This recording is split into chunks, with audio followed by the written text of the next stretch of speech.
Bom dia, boa tarde, boa noite, meus caros alunos do primeiro ano EJA do Engenho das Lajes. Professor Humberto de Matemática, e estou aqui, gravei esse vídeo aulazinha para vocês, para a gente lembrar um pouquinho dos primeiros conteúdos que a gente viu em sala de aula, quando a gente estava nos encontros presenciais, tudo bem? E o conteúdo que a gente passou, para quem lembra, era conjuntos numéricos. Então vamos relembrar um pouquinho? Eu vou falar com vocês, passo uma atividadezinha de revisão na plataforma para vocês tentarem me dar um retorno de como é que está a situação de vocês. Então vamos começar. Bom, conjunto a gente já sabe a teoria, né? Conjunto é um agrupamento de coisas, elementos, seja o que você quiser contar. E no nosso caso da matemática, conjunto numérico, os nossos elementos que vão compor o nosso conjunto serão números. Lembraram um pouquinho? Os nossos conjuntos, eles podem se apresentar de três maneiras diferentes. Eu posso representar o mesmo tipo de conjunto de três maneiras diferentes. A primeira é por extensão e numeração, certo?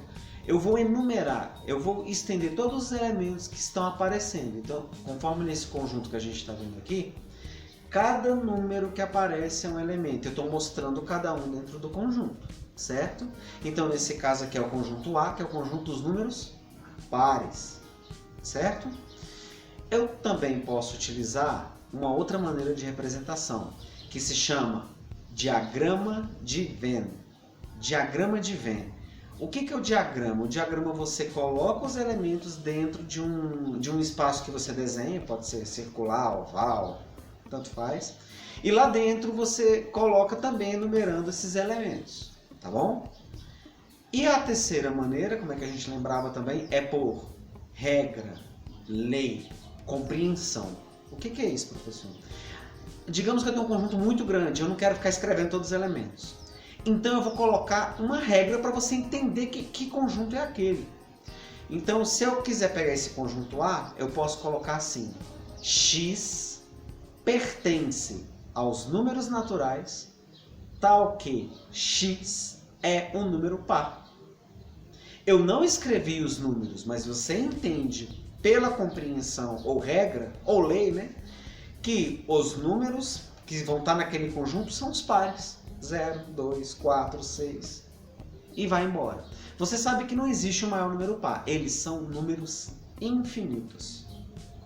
Então você não consegue falar, se você falar um número par, qualquer pessoa consegue falar um número par maior que o seu infinitamente. E aí entra também na categoria do conjunto. Ele pode ser infinito ou ele pode ser finito. O conjunto infinito é esse que eu acabei de mencionar, né? O conjunto dos números pares. Você representa no final, depois de alguns, por 3 pontinhos que são as reticências. Tudo bem? O conjunto finito é tranquilo. Eu posso perguntar para vocês assim: quais são os divisores de 8? O que são os divisores? São os números que o 8 consegue dividir por eles e não deixa nenhum resto. É uma divisão exata. Então aí eu posso enumerar esse conjunto B, que pode ser... Quem são os divisores de 8? 1, 2, 4 e o próprio 8. Ele consegue dividir por esses números, mas ele não consegue dividir por nenhum outro sem deixar resto. Então esse é um conjunto finito. Ok? Tranquilo? Até aí? Agora a gente vai seguir com os operadores de conjuntos. O que são os operadores? São símbolos matemáticos de linguagem universal, então em qualquer lugar do mundo eles vão significar a mesma coisa, para você fazer relação entre elemento, conjunto, certo?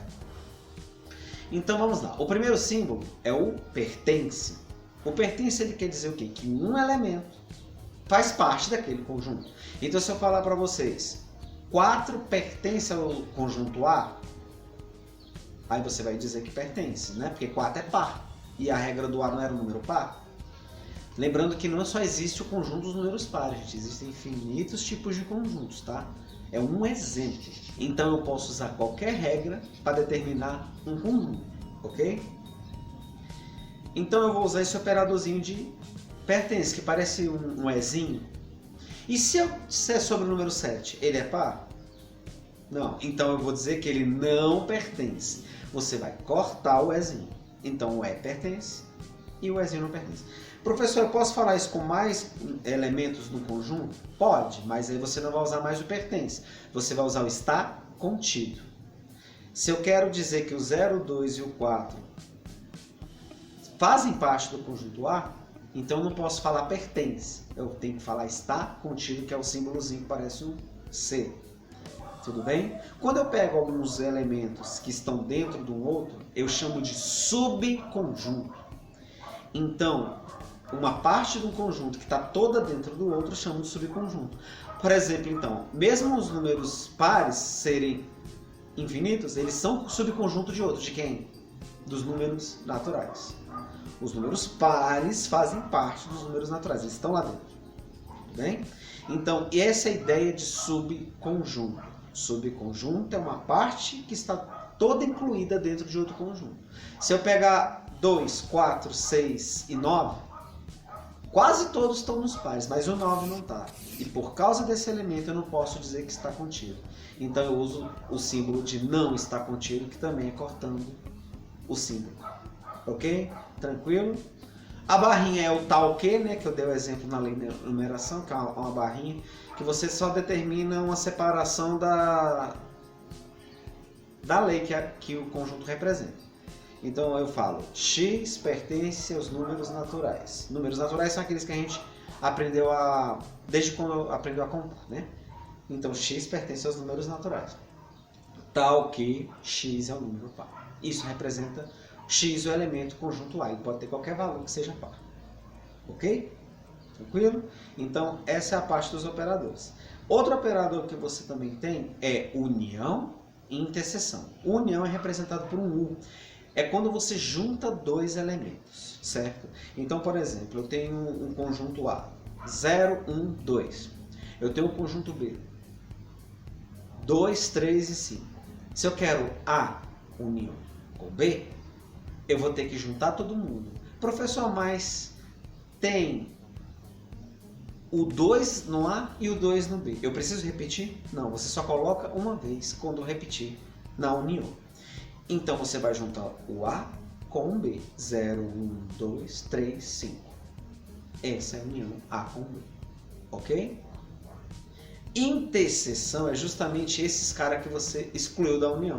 São que tem dois, que eles estão em dois ou mais conjuntos ao mesmo tempo.